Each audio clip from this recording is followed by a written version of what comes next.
There's a version of debt advice that tells you to stop buying coffee, cut subscriptions, stop eating out. Basically, make your life miserable until the debt is gone. And then most people try it for 2 weeks, burn out completely, and end up right back where they started.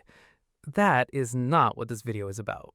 Because there's something that almost nobody in personal finance actually talks about.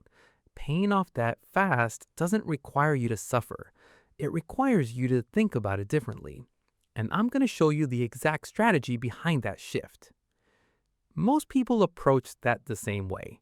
They look at everything they owe, panic a little, and then they either ignore it or try to cut everything in their life at once. Both of those approaches fail, and here's exactly why.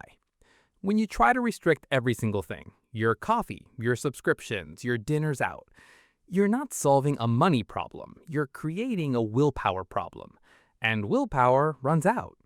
Researchers have actually studied this. There's a concept called decision fatigue.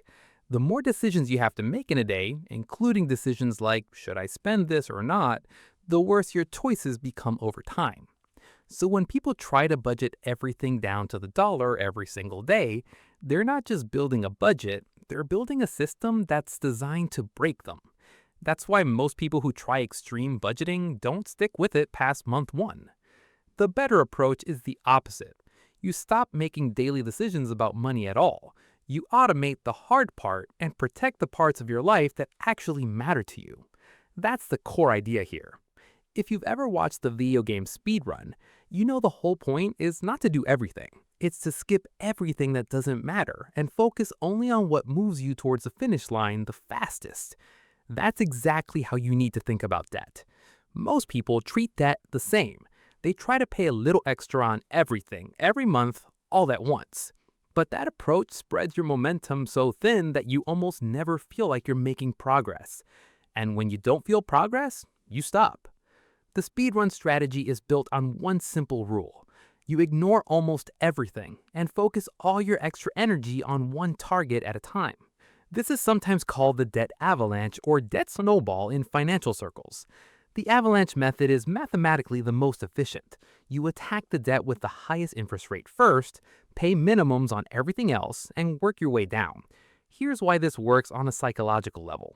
When you watch one number drop, one specific balance actually shrinking every month, your brain gets a signal that this is working. That signal keeps you going. Instead of watching 10 different numbers barely move, you're watching one number fall hard and fast. That feeling is momentum, and momentum is what keeps people in the game long enough to actually win. Now here's the part most financial content skips, and honestly it's the most important part of this whole strategy. You do not have to sacrifice everything to make this work. You just have to be intentional about what you protect and what you let go.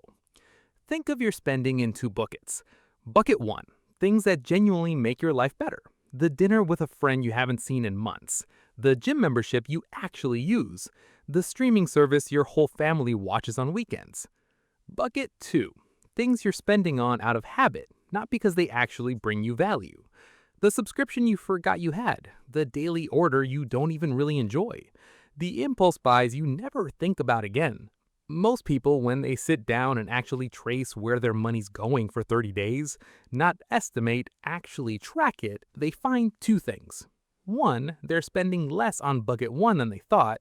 2, they're spending way more on bucket 2 than they ever realized. And when you see bucket 2 clearly for the first time, cutting it doesn't feel like sacrifice, it just feels obvious. That's the money you redirect. You keep what matters, you cut what doesn't, and you throw everything left at your one target debt. That is the speedrun. Here's the last piece, and it's the most underrated part of this whole strategy. Once you know your target debt, and you know roughly how much extra you can throw at it each month, you automate it. Set up a recurring extra payment to that specific debt, the same day every month, right after payday. You don't think about it, you don't decide in the moment, it just happens. This is important because the biggest enemy of any debt payoff plan isn't income, it isn't interest rates. It's the moment at the end of the month when there's money sitting in your account and your brain starts convincing you there are other things to spend it on. If the extra payment is already gone before that moment arrives, the problem never exists. You engineer around your own worth habits. You remove the decision from the equation entirely. And every month, that one balance drops a little more, then a little more, until one day, and it comes faster than you think, it's gone. Then you take everything you were paying toward that bet and you stack it on the next one. That's the snowball rolling. That's the speed run building momentum. That feels massive when you're staring at the whole picture. But you don't run a speed run by looking at the whole map. You just focus on the next checkpoint. Pick one debt, automate the attack, protect the things that actually make your life worth living. And keep going. If this gave you a different way to think about your money, the next video is going to keep building on exactly this. Go check it out. I think you'll find it just as useful.